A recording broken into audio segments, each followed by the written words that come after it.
Buongiorno a tutti e bentrovati alla Cucina del Cuore, finalmente la ricetta delle muffulette siciliane che mi avete chiesto in tantissimi, ma vi devo già dire una cosa, dobbiamo tutti ringraziare per questa ricetta antichissima la cuoricina Giusy Ferrante che ce l'ha concessa, quindi ringraziatela anche voi nei commenti se vi va, e io vi dico che da oggi nascerà una playlist con le vostre ricette del cuore, quindi inviatemi le vostre ricette dei vostri antenati, sì, perché questa era la ricetta della nonna di Giusy e così le andrò a rifare per voi, così andiamo un po' oltre la tradizione. Ma vi dico subito quali sono gli ingredienti che ci servono per andare a realizzare le nostre muffulette. 280 ml di acqua, 250 g di farina di semola di rimacino, io utilizzo la di Vella che è macinata sottilmente e può assorbire più acqua, 250 g di farina 00 con minimo 10 g di proteine, 30 g di strutto, 5 g di lievito, ovviamente potete metterne di meno a seconda del tempo che avete, 10 g di sale, un pizzico di pepe e io solo in alcuni metterò i semi di finocchio, ma se voi le mettete in tutti andrete a mettere 7 g di semi di finocchio. Ovviamente questa ricetta normalmente prevederebbe i semi di anice, ma io non ce l'ho e vado a sostituire con i semi di finocchio. Cucchiai di miele, io non ce l'avevo e sto utilizzando lo sciroppo di agave, e un cucchiaio di olio extravergine di olivo e come sempre io utilizzo il mio olio ferrito. Per prima cosa vado a mettere qui dentro le due farine e vado a strofinare lo strutto dentro in questo modo come facevano gli antichi. Quindi andiamo a fare questo lavorino qua. Questo è un lavoro che facevano sempre i nostri antenati, che lo strutto invece di metterlo dopo lo andavano a fare amalgamare per prima con la farina, così con le mani. Io questa ricetta, ragazzi, è della nostra bravissima Giusy Ferrante, cuoricina del canale Telegram, di Instagram, mi segue ovunque anche lei, e abbiamo deciso insieme di fare una serie di ricette vostre. Siccome questa è una ricetta antichissima della nonna di Giusy, ho pensato di farla invece di elaborarne una mia. Le ricette delle nonne si sa che sono le più belle, specialmente quelle della tradizione. Quindi questo lavoro è fatto, mi lavo le mani. Quindi andiamo ad inserire all'interno della ciotola della planetaria oppure impastate a mano l'acqua, il lievito e i 2 cucchiai di miele e andiamo a mescolare il tutto fino a fare scioglierle completamente. Dopodiché andremo ad inserire anche le 2 farine che abbiamo sabbiato con lo strutto. Andremo a mettere anche un cucchiaio di olio extravergine di oliva, io utilizzo quello ferlito, voi già lo sapete, del quale vi lascio il link giù nell'info box. È già pronto l'olio nuovo di quest'anno e con il mio codice sconto risparmierete il 5%. Quindi andiamo ad impastare all'inizio a velocità minima con il gancio a spirale fino a che tutta la farina si sia amalgamata all'acqua e a tutti gli altri componenti. Dopodiché andremo a aumentare la velocità a 2 e negli ultimi 2 minuti di impasto andremo ad aggiungere il sale e i semi di finocchio o di anice, come preferite. Ovviamente anche il pepe, ragazzi.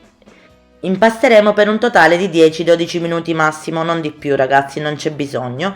Dopodiché io andrò a dividere l'impasto perché farò solo la metà con i semi di finocchio, ma voi potete inserirli tutti oppure non metterli proprio, come preferite voi. Oppure se avete l'anice mettete l'anice.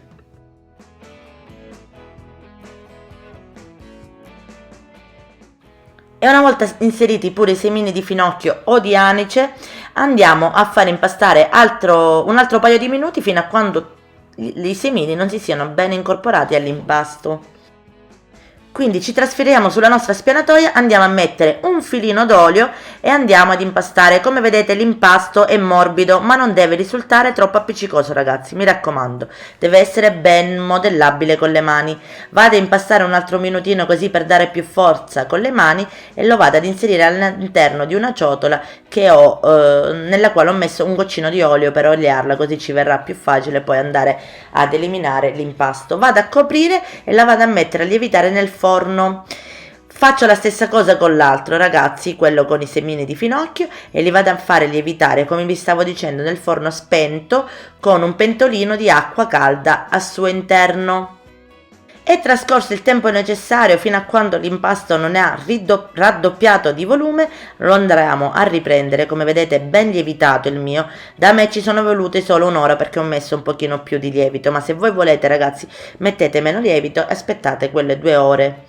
Quindi andiamo a prendere l'impasto e andiamo a formare dei pezzi di impasto di 80 grammi ciascuno. Con queste quantità di impasto a 80 grammi ciascuno a me mi sono venuto all'incirca 10 panini giusti di 80 grammi e uno di 69 grammi. Quindi ragazzi, poi decidete voi anche la misura con le quali volete fare le vostre muffulette. E una volta aver pezzato tutto l'impasto andiamo a dare ancora un po' più forza in questo modo, quindi andiamo ad arrotolare anche le palline su se stesso. Questo ci aiuterà a dare ancora più glutine, ragazzi, quindi fatelo questo passaggio, non lo saltate. Quindi diamo forza all'impasto, dopodiché andiamo a formare una pallina. Ovviamente andremo a fare lo stesso lavoro con l'impasto con i semini all'interno, quindi molto uguale, ragazzi, non cambia nulla, solo la differenza è che ci sono i semini al suo interno. E una volta che abbiamo formato le nostre palline le andiamo a mettere sempre nel forno spento con il pentolino di acqua calda, così da farle lievitare fino al raddoppio.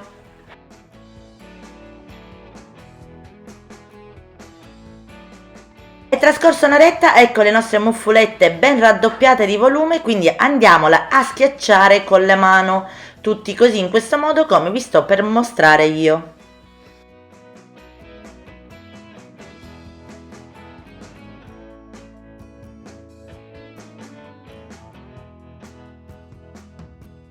Dopodiché andremo a spennellare la superficie con dell'acqua, questo ci aiuterà in cottura a mantenere la muffuletta morbida al suo interno e fare una crosticina al suo esterno.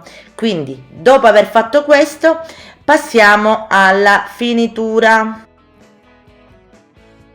Quindi adesso andremo a spolverare di semola di rimagina le nostre muffulette con i semi di finocchio o di anice, appunto.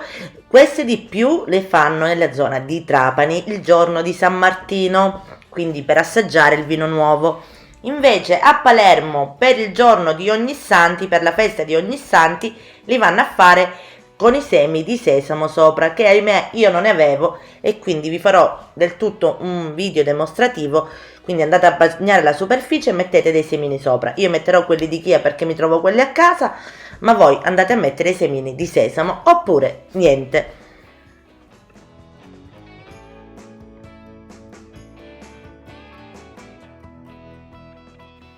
Quindi li andremo a mettere in forno, questa volta da spento, con un pentolino di acqua all'interno nel ripiano più basso del forno.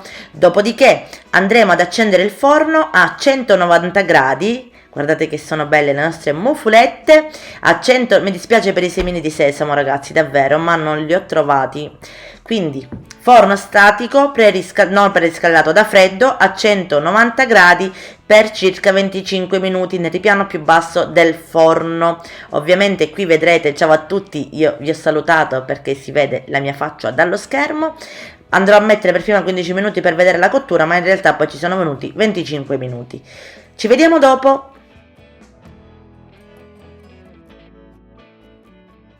Ed ecco qui le nostre muffulette, quindi le vado a mettere sopra una gratella per farle raffreddare completamente. Quando sono fredde ci vediamo. Guardate che belle che sono. Vado ad aprire una muffuletta per vedere il suo interno e guardate che meraviglia, ragazzi. Ringrazio ancora Giusy Ferrante per essersi messa in gioco e aver passato una ricetta della tradizione della sua famiglia e della sua nonnina.